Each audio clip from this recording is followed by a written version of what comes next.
In this video, we're talking about the concept of arrays. And arrays are a type of data structure. And we have many different types of data structures in our C# applications. But arrays, specifically, an easy one to learn. So arrays are data structures consisting of related data items of the same data type. And so we can think of this, when we talked about a variable, and a variable was a named location in memory.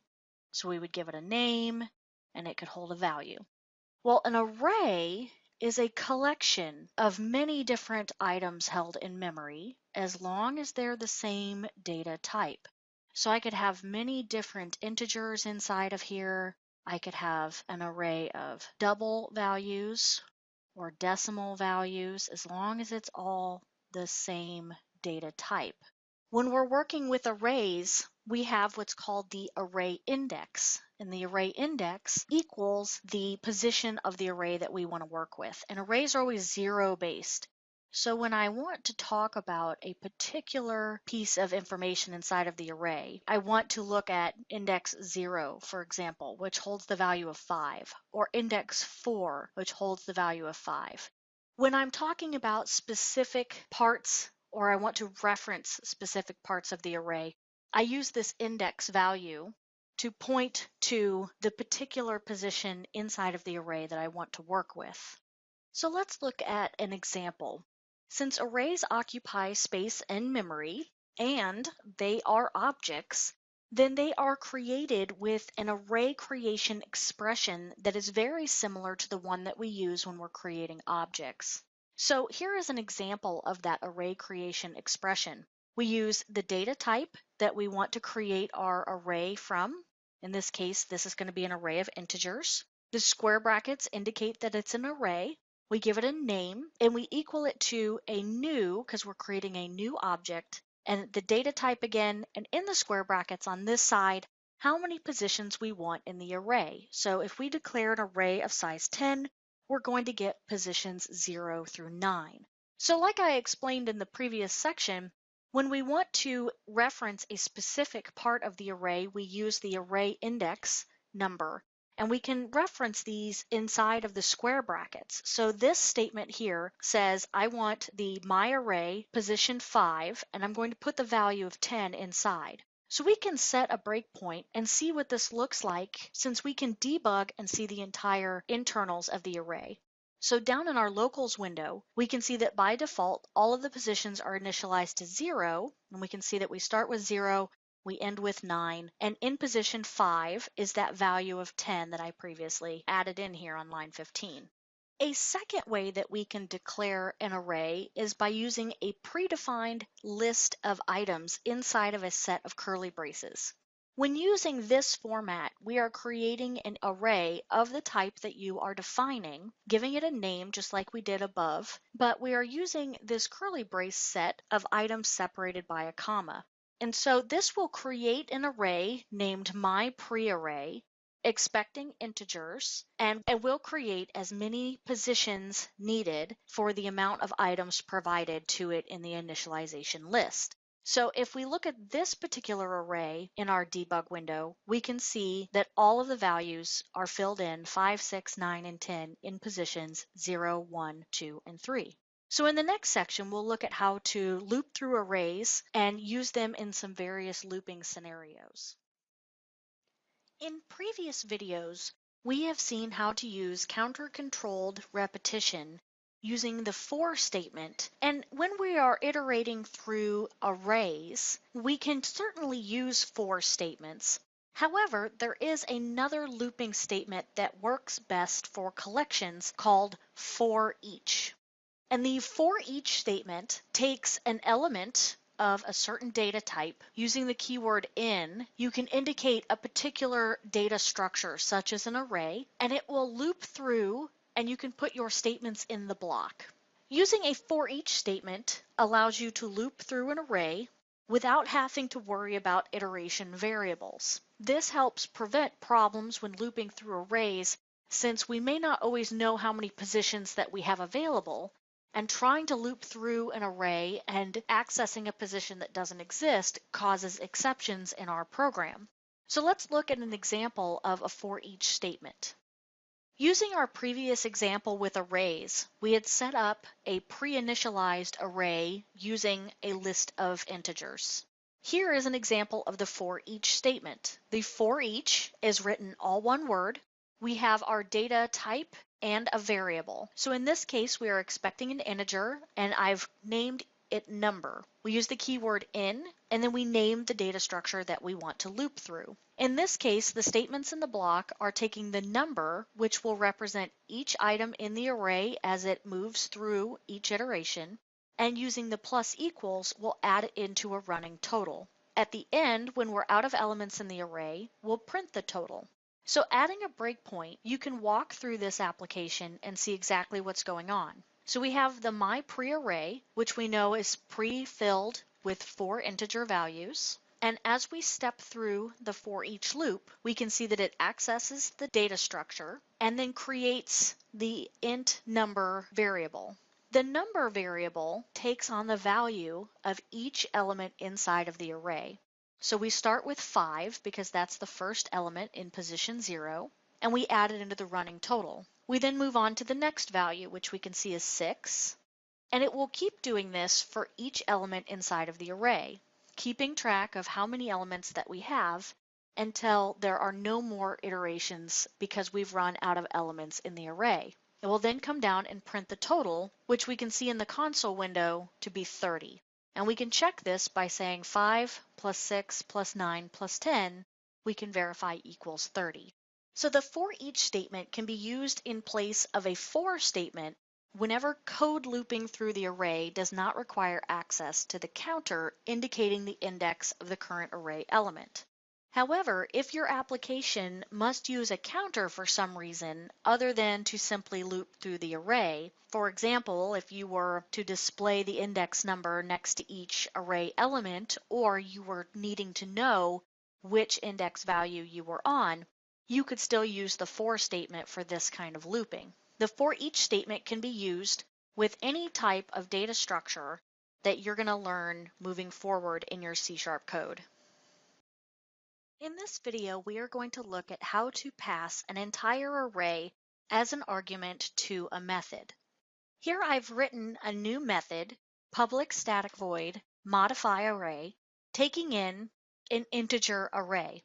When adding it to the list of items that the method needs when it's called, we add in the int with the square brackets so that it knows that it's an array, and we give it a name. Inside of the method, I'm using a for loop, and note that there is a property of your array that is called length, and it always knows how many elements there are in the array. So when you're wanting to use for repetition, because in this case I'm needing the index value of the counter for my calculation, you can use array.length to be sure that you're not getting any looping errors or exceptions by not looping as many times as you need or looping too many times when accessing your array. Inside of the for statement, I'm using the counter value to do a multiply equals by 2 on every element that comes in from the array. When you're calling a method and passing an array, you just give it the name of the array. You don't use any square brackets or type identifiers. It looks just like any regular object or variable value. It is important to note that when you're passing an entire array to a method, you're passing it by reference. So think back or review the previous lesson on passing by value versus passing by reference. When we pass an entire method to an array, we're passing a copy of the reference. So that method will be capable of changing the values in the array at the memory source location. So once the modify array method is called and the array is passed, the for loop will change the values in memory. So when this for each statement runs to print out all of the values in the array, we will see the multiplied versions of the values that we originally gave it, not this predefined list. And you can see this when you run the application. We get 10, 12, 18, and 20, which is 5, 6, 9, and 10 multiplied by 2. It makes sense that our C# compiler system in the .NET framework passes references to arrays and other object types for performance reasons. If arrays were passed by value, then a copy of each element would have to be made before it would be passed. For large arrays or collections that are frequently used, this would waste a lot of time and consume a considerable amount of storage for copies of the array instead of just passing them by reference. Now that you understand how to pass an entire array to a method, let's look at how to pass just a single array element. So here's an example of a method named modifyElement that takes in a single array element. And since our array is of type integer, then the method accepts an integer data type. This doesn't look any different than when we're passing a simple integer value that has nothing to do with an array, and really the underlying concept isn't any different. In this case, taking the array item that's being passed in and doing a multiply equals by 2, and you can see when calling the modifyElement method, just to pass one particular element from the pre-array, you have to reference just a single element using the square brackets and whichever element you want. So position 0 is a 5, let's do position 1, which is a 6. And so it passes the value 6 into the modifyElement method, multiplies by 2, and then prints out the entire array. So when you run this, you'll notice a difference. We still have 5, 6, 9, and 10. So the difference here is when we passed an entire array to a method, we passed it by reference. So the entire copy of the reference was sent to the method, and the method then had access to change the values in memory doing the multiply equals. When we pass a single argument, whether that single argument is in itself a simple type, or in this case, a single element in an array, then we pass it by value. So the copying operation that I previously talked about takes place. The method can change it, and it would change locally. So if we printed it here, then we would be able to see that. By the time it passes it back to the main, when the for each runs, it's accessing the array, which wasn't changed in that copy operation. So when we run the program, we can see that the 12 is there, which is the 6 multiplied by 2, but the array itself remains unchanged. So remember, when you're passing just a specific element to a method, you're passing by value, but when you pass the entire array, you're passing it by reference. And it is important to know the distinction between the two. So in this video, we're going to talk about the difference between arrays, which is the data structure that we've been discussing through this lesson, and a term that I've been using, but actually encompasses a much larger set of items called collections. So in C#, we can use arrays to create simple types, which we've seen as like integers, and we can use them to create object types. So we can have arrays of class types that we have created in our code. Collections can also be made of simple types and object types. However, one of the primary differences is that arrays are a fixed size. So what this means versus a collection, which is a dynamic size, is that if I know what size my array is going to be, and I don't think that I'm ever going to have to change that. So if my array is 100 positions, I'm going to use all 100 positions, and I'm never going to need any more or less than 100 positions. Then an array is a great choice. But a collection allows us to dynamically size it. So sometimes I need 50 items, and sometimes I need 100, and sometimes I need 200. And a collection with its dynamic sizing is going to allow me to change that, whereas an array being a fixed size is not. Collections encompasses a large variety of .NET Framework classes, interfaces, structures, and special collections that all handle holding our data and allowing us to work with it in a different fashion. So these are things like lists, queues, which we've talked about previously when we looked at how the method call stack works. We talked about stacks, dictionaries, So this makes the collections object type much more useful to us than our basic arrays. Going back to our different sizing type, we do have to declare how many positions we want in the array when we are first declaring it. So we have to know the number of positions. Whereas with a collection, the number of positions can be unknown. We don't have to declare this at the time that we create a collection. So when you are building applications or just trying to make your C# applications work better, it's a good idea to evaluate whether or not an array or one of these specific types of collections, and there are several more than I've talked about here, would be the best solution for your problem. Since there are many of these built-in collection types in the .NET framework, it's important to go through the MSDN documentation and review each type and what its purpose is and some of the special features that may lend themselves to you having to write less code to support an array.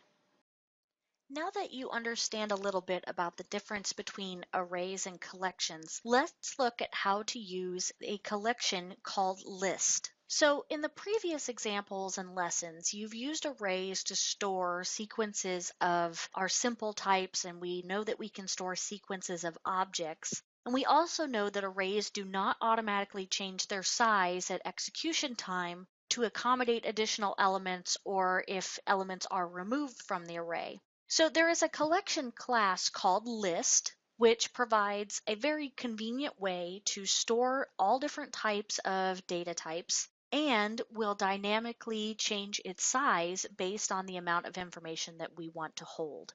So here's an example in Visual Studio of a list declaration statement. And so it looks a little different than some of the objects that we've created in the past. So we start with the keyword list to indicate we want to create a list. And in the brackets, you put the data type that you want the list to hold. So in this case, I've created a list of strings. You give it a name, and I named mine items. It equals a new because it is an object, so this is an object creation statement, so we need the new list of type string, and then we just put an open and close parentheses.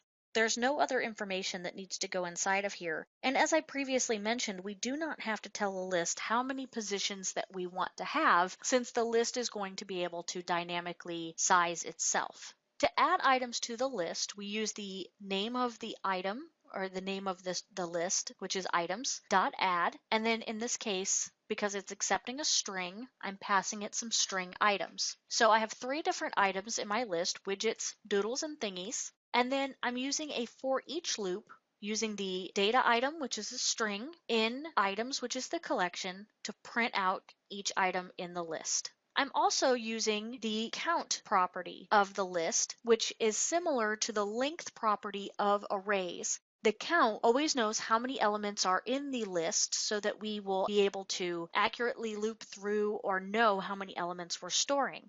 To remove items from a list, we use the dot remove, and we give it the value inside of the list that we wish to remove. So in this case, we can see as we run the application that we're printing the widgets, doodles, and thingies through the for each loop, printing out that there are 3 items in the list using the count, and then after we use the remove, there are 2 items in the list. You can watch the list dynamically resize itself by adding a breakpoint right before we remove. You can see that count equals 3, and just like with our arrays, you can drill into the locals window and see the zero-based indexing of the list and what items reside in each section. As we remove the widgets, you can see that count is updated to 2 and the positions in the array are automatically resized. Doodle is moved up to position 0 and the whole list is re-indexed. So there is a difference between arrays and lists, and sometimes using one is more appropriate than the other, but you should understand how lists work and start to kind of get a feel for them and practice using them in your C# applications.